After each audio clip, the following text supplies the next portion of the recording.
ಉಳಿಸಲು ನೀವು ಮಾಡಬೇಕಾದದ್ದು ಇಷ್ಟೇ. ಅದೇನಪ್ಪಾ ಅಂತಂತಂದ್ರೆ ನಿಮ್ಮ ಕೈಲಾದಷ್ಟು ಸಹಾಯ ಈ ಚಾನಲ್ಗೆ ಮಾಡಿ ಹಾಗೂ ನಿಮ್ಮ ಧ್ವನಿಯನ್ನು ಕಾಪಾಡಿಕೊಳ್ಳಿ. ಬಡತನ ಕಿತ್ತು ಹೋಗಿಬಿಡೋದು, ನಿರುದ್ಯೋಗ ಕಿತ್ತು ಹೋಗಿಬಿಡೋದು.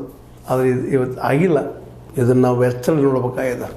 ಇವತ್ತಿನ ಬಾಂಗ್ಲಾದ ಕಡೆ ಆಗಿರ್ಬೋದು, ಇವತ್ತಿನ ಶ್ರೀಲಂಕಾದ ಕಡೆ ಆಗಿರ್ಬೋದು, ಇವತ್ತಿನ ಮಾಲ್ದೀವ್ಸ್ ಕಡೆ ಆಗಿರ್ಬೋದು, ಇಂದಿನ ನೇಪಾಳ ಕಡೆ ಆಗಿರ್ಬೋದು, ಭಾಳ ಎಚ್ಚರಿಕೆಯಿಂದ ನಾವು ನೋಡಿ ಕಲಿಬೇಕಾಗಿದೆ.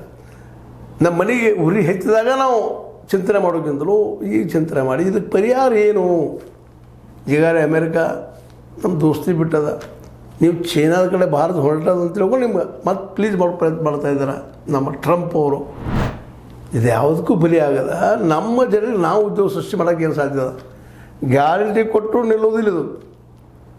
ಇಂದಿಲ್ಲ ನಾಳೆ ದೊಡ್ಡದಾಗೋದು. ಈಗ ಹೆಂಗೆ ಆಯ್ತಲ್ಲ ಇಲ್ಲ ನಮ್ಮ ದಕ್ಷಿಣ ಏಷ್ಯಾದ ದೇಶಗಳಲ್ಲೇ ಅದು ನಮ್ಮಲ್ಲಿಯೂ ಆಗುವ ದಿನ ದೂರಿಲ್ಲ. ಆದರೆ ನಮ್ಮಲ್ಲಿ ಯಾಕೆ ಉಳಿದೋದಿಲ್ಲ ಅಂತಂದರೆ ಗಾಂಧಿ ಅಂತಹ ಒಬ್ಬ ದೊಡ್ಡ ಮಹಾನ್ ವ್ಯಕ್ತಿ, ಅಂಬೇಡ್ಕರ್ ಅಂತ ದೊಡ್ಡ ವ್ಯಕ್ತಿಗಳು ನಮಗೆ ಪ್ರಜಾಪ್ರಭುತ್ವ ಕೂಡಿ ಬದುಕುವಂಥ ದೊಡ್ಡ ಪಾಠವನ್ನು ಬಿಟ್ಟು ಹೋಗಿದ್ದಾರೆ. ಆ ಒಂದು ಕಾರಣಕ್ಕಾಗಿ ಇವತ್ತಿಗೂ ಉಳಿದದ.